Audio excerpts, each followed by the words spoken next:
स्वागत है एक बार फिर सभी का गुरु केंद्र में अपनी कंप्यूटर की सीरीज को आगे बढ़ाते हुए, जो कि हमारे आने वाले एग्जाम में बहुत ही लाभकारी सिद्ध होने वाली है। तो इस लाभ को, इस अवसर को उठाकर एक कदम और सफलता की ओर बढ़ाते हुए शुरू करते हैं आज की वीडियो, जिसमें कंप्यूटर के वर्गीकरण के पार्ट 2 की बात की जाएगी। और इसका पार्ट 1 हमने इससे पहले वाली वीडियो में बहुत ही अच्छे से डिस्कस किया था, जो कि डेटा प्रोसेसिंग के ऊपर था, जिसमें डिजिटल कंप्यूटर, एनालॉग कंप्यूटर और हाइब्रिड कंप्यूटर के बारे में हमने सीखा था। तो एनालॉग कंप्यूटर वो कंप्यूटर होते हैं जिनका प्रयोग हम अधिकतर विज्ञान के क्षेत्र में करते हैं, मात्राओं को मापने के लिए करते हैं, जैसे थर्मामीटर, वोल्टमीटर, सिस्मोमीटर, तापमान, दाब आदि को मापने के लिए जिन यंत्रों का प्रयोग किया जाता है वह सभी एनालॉग कंप्यूटर होते हैं। डिजिटल कंप्यूटर, जिसे डिजिट यानी अंकों में प्रदर्शित किया जाता है, जिसे हमने द्विआधारी यानी बाइनरी के रूप में भी सीखा था, जिसमें 0 या 1 अंकों का प्रयोग किया जाता है। जैसे आपका आधुनिक PC, smartphone, smart watch, digital calculator, ये सारी चीज़ें जो हैं डिजिटल कंप्यूटर में आती हैं। और जिनमें एनालॉग और डिजिटल दोनों काम होते हैं वह हाइब्रिड कंप्यूटर से जाने जाते हैं, जैसे ECG machine, washing machine, dish washer या फिर पेट्रोल पंप।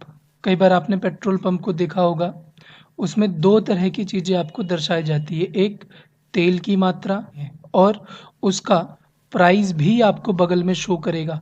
तो प्राइस जो है वो आपकी डिजिटल हो गया, और तेल की मात्रा वो मापता है और मात्रा को मापता है तो एनालॉग कंप्यूटर यानी पेट्रोल पंप, दोनों कंप्यूटरों का एक उदाहरण है।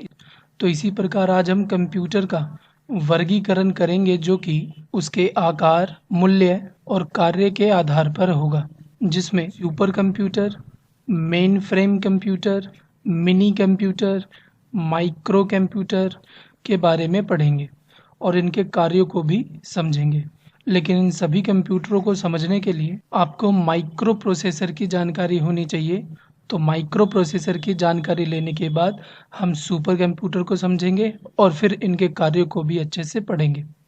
माइक्रो प्रोसेसर, इसे प्रोसेसर, सीपीयू या माइक्रोचिप से भी जाना जाता है।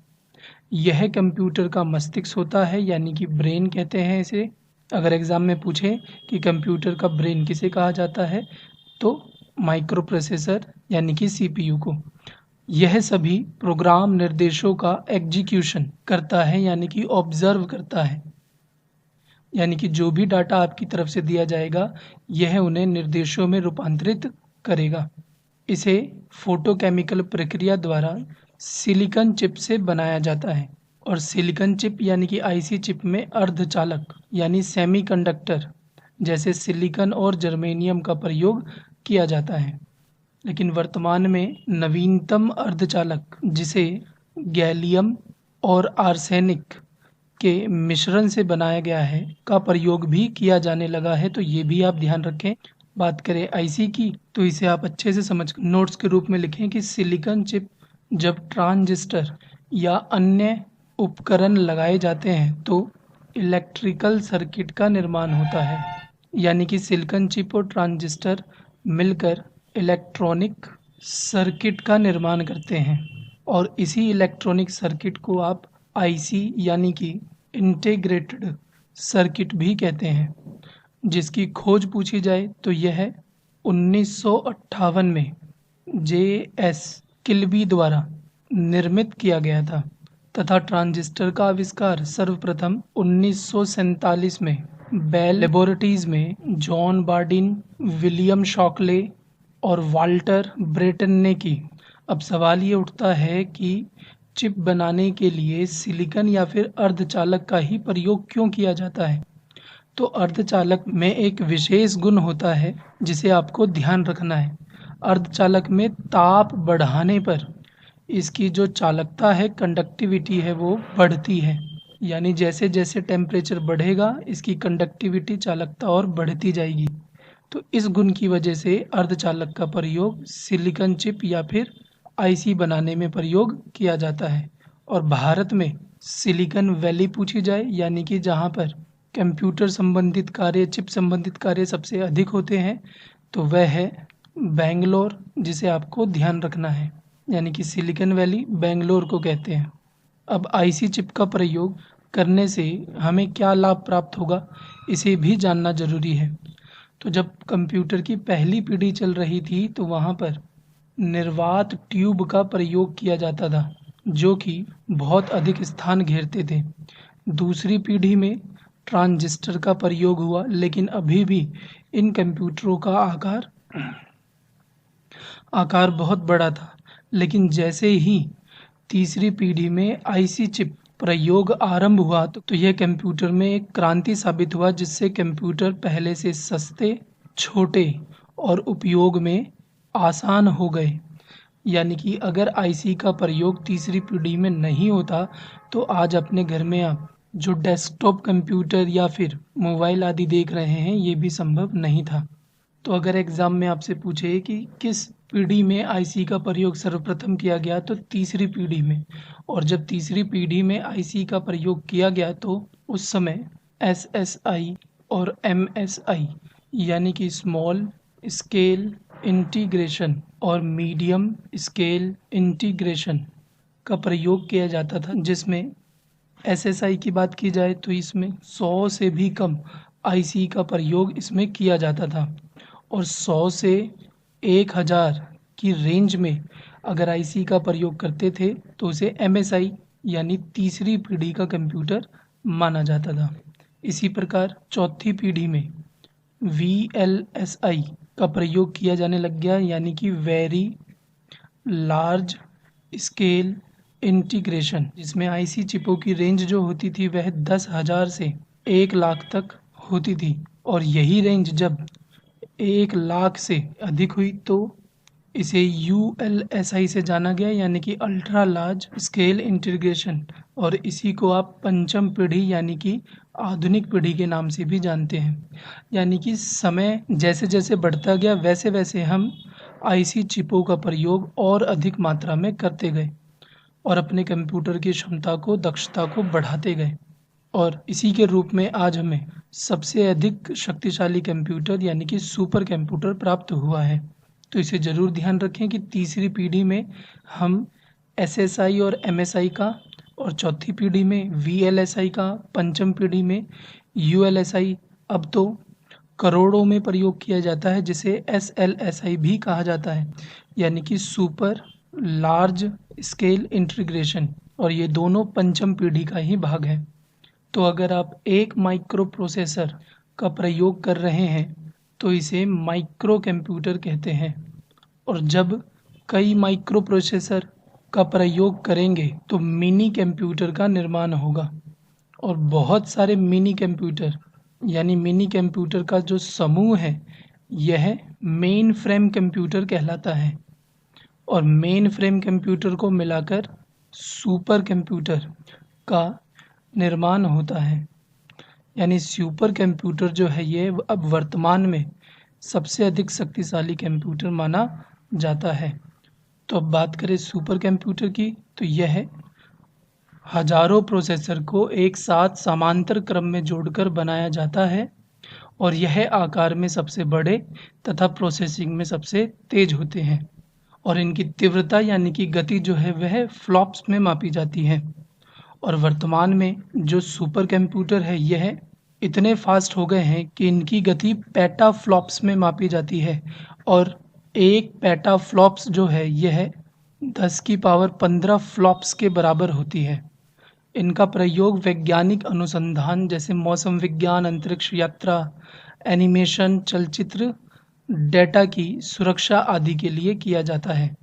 और विश्व का प्रथम सुपर कंप्यूटर 1979 में क्रे एजेंसी द्वारा निर्मित किया गया था, जिसका नाम था क्रे फर्स्ट। और क्रे से सीमोर क्रे, ये नाम याद रखेंगे, जिन्हें सुपर कंप्यूटर का जनक कहा जाता है। और भारतीय सुपर कंप्यूटर के जनक पूछे जाएं तो वहाँ पर आपको विजय पांडुरंग भाटकर बताना है। और साथ ही साथ भारत का पहला सुपर कंप्यूटर पूछा जाए तो परम 8000 यानी कि 8000, जिसका निर्माण सीडेक द्वारा 1989 में किया गया था। और विजय पांडुरंग भाटकर जी ने ही एनपीएसएफ विकसित किया, यानी कि राष्ट्रीय परम सुपर कंप्यूटिंग सुविधा को विकसित किया, जिसके कारण आज हम विभिन्न प्रकार के सुपर कंप्यूटरों को लाभ के रूप में प्रयोग कर पा रहे हैं। बात करें भारत के अन्य सुपर कंप्यूटर की, तो परम सिद्धि जो कि पुणे में उन्नत कंप्यूटर विकास केंद्र में स्थित है। प्रत्युष तो यह भी पुणे में ही IITM में स्थित है। मिहिर HPC क्लस्टर ये भी एक सुपर कंप्यूटर है जो कि नोएडा में वेदर फोरकास्टिंग के लिए प्रयोग किया जाता है। और परम शक्ति जो है IIT खड़गपुर में स्थित है। और रुद्र का भी ध्यान रखें, यह सांख्य सूत्र लैब में स्थित है। और भारत का सबसे शक्तिशाली सुपर कंप्यूटर पूछा जाए तो परम सिद्धि जो है भारत का सबसे शक्तिशाली सुपर कंप्यूटर है। और विश्व का सबसे शक्तिशाली पूछा जाए तो फ्रंटियर, वर्तमान में फ्रंटियर USA का सबसे शक्तिशाली सुपर कंप्यूटर है विश्व में। और 2021 तक फुगाकू था जो कि जापान का सुपर कंप्यूटर था, जिसे USA के फ्रंटियर ने पछाड़ दिया है। और सबसे अधिक सुपर कंप्यूटर वाला देश पूछा जाए तो चाइना। मेन फ्रेम कंप्यूटर, इसे मल्टी यूज़र कंप्यूटर भी कहते हैं, यह सुपर कंप्यूटर के बाद सबसे अधिक शक्तिशाली कंप्यूटर माना जाता है। उदाहरण के तौर पर एनियाक, जिसे हमने इससे पहले वाली वीडियो में समझा था, यूनिवाक, ICL, CDC और IBM। इसमें पूर्ण रूप से पहला, अगर आपसे पूर्ण रूप से पहला इलेक्ट्रॉनिक डिजिटल कंप्यूटर पूछा जाए तो आपको एनियाक आंसर बताना है, जिसे एकट और म्यूचली ने निर्मित किया था। और इनमें अन्य ICL, CDS और IBM जो दिख रहे हैं, यह रेलवे और बैंक सर्वर में प्रयोग में लाए जाते हैं। यानी कि इनका प्रयोग जनगणना, उद्योग, उपभोक्ता आंकड़े जैसे लेन देन आदि के इन क्षेत्रों में किया जाता है। और इसे इसके प्रदर्शन के आधार पर बिग आयरन के नाम से भी जाना जाता है। तो अगर कभी एग्जाम में पूछे कि बिग आयरन किसे कहते हैं, तो मेन फ्रेम कंप्यूटर को कहते हैं। और प्रथम व्यापारिक कंप्यूटर पूछा जाए तो यूनिवैक जो है ये प्रथम व्यापारिक कंप्यूटर माना जाता है। मिनी कंप्यूटर, इसे मिड रेंज कंप्यूटर भी कहते हैं। इसका प्रयोग एक संगठन द्वारा अपने ब्रांच ऑफिस में या छोटे संगठन द्वारा किया जाता है। यानी कि कोई भी संस्था या ब्रांच होती है, उसका एक मुख्य ब्रांच होता है और अपने मेन ब्रांच से अपने अन्य ब्रांच पर नियंत्रण रखती है। तो मेन ब्रांच में जिस कंप्यूटर का प्रयोग होता है उसे मेन फ्रेम कंप्यूटर कहते हैं। और इनके अन्य ब्रांचों पर जिन कंप्यूटरों का प्रयोग अपने सर्वर के लिए, यानी कि ये एक नंबर कंपनी है तो ये एक नंबर कंपनी अपने सर्वर को चलाने के लिए जिन कंप्यूटर का प्रयोग करती है उसे मिनी कंप्यूटर कहते हैं। और इन सभी पर कंट्रोल करने के लिए एक मेन फ्रेम कंप्यूटर लगाया जाता है।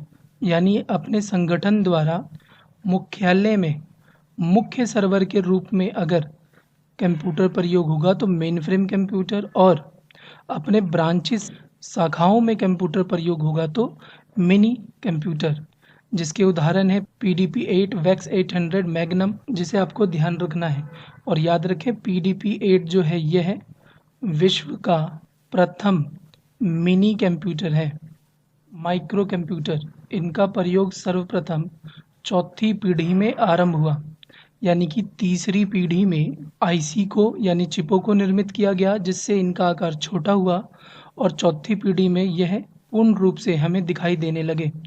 इनका प्रयोग दैनिक कार्यों के लिए किया जाता है। इसे डेस्क पर भी रखकर चलाया जा सकता है। यानी कि यह आधुनिक रूप में कार्य कर रहे हैं, ये याद रखना। आप जो आज आधुनिक रूप में कंप्यूटर, मोबाइल, पॉमटॉम, लैपटॉप आदि का प्रयोग कर रहे हैं, ये माइक्रो कंप्यूटर के ही उदाहरण है। और इन्हें पर्सनल कंप्यूटर से भी जाना जाता है, जिनका प्रयोग विश्व में सर्वाधिक किया जाता है। यानी कि सबसे अधिक कौन से कंप्यूटर का प्रयोग किया जाता है, तो माइक्रो कंप्यूटर का। और भारत में प्रथम माइक्रो कंप्यूटर जो है 1995 में निर्मित हुआ था, जिसका नाम है सिद्धार्थ। तो यह है आकार या मूल्य के आधार पर हमने कंप्यूटर का वर्गीकरण पढ़ा, जिसमें इसका वर्गीकरण चिपों के आधार पर किया गया है, यानी आईसी के आधार पर किया गया है। और अगर आपसे पहला माइक्रो प्रोसेसर पूछा जाए तो वहाँ पर आपको इंटेल 4004 बताना है, जो कि इंटेल द्वारा ही निर्मित हुआ था और यह माइक्रो प्रोसेसर 1970 में निर्मित किया गया था। साथ ही साथ भारत का प्रथम कंप्यूटर विश्वविद्यालय पूछा जाए तो राजीव गांधी कंप्यूटर विश्वविद्यालय बताना है। तो इसके तीसरे भाग को अन्य वीडियो में पढ़ेंगे। मिलते हैं नेक्स्ट वीडियो में। जय हिंद, जय भारत।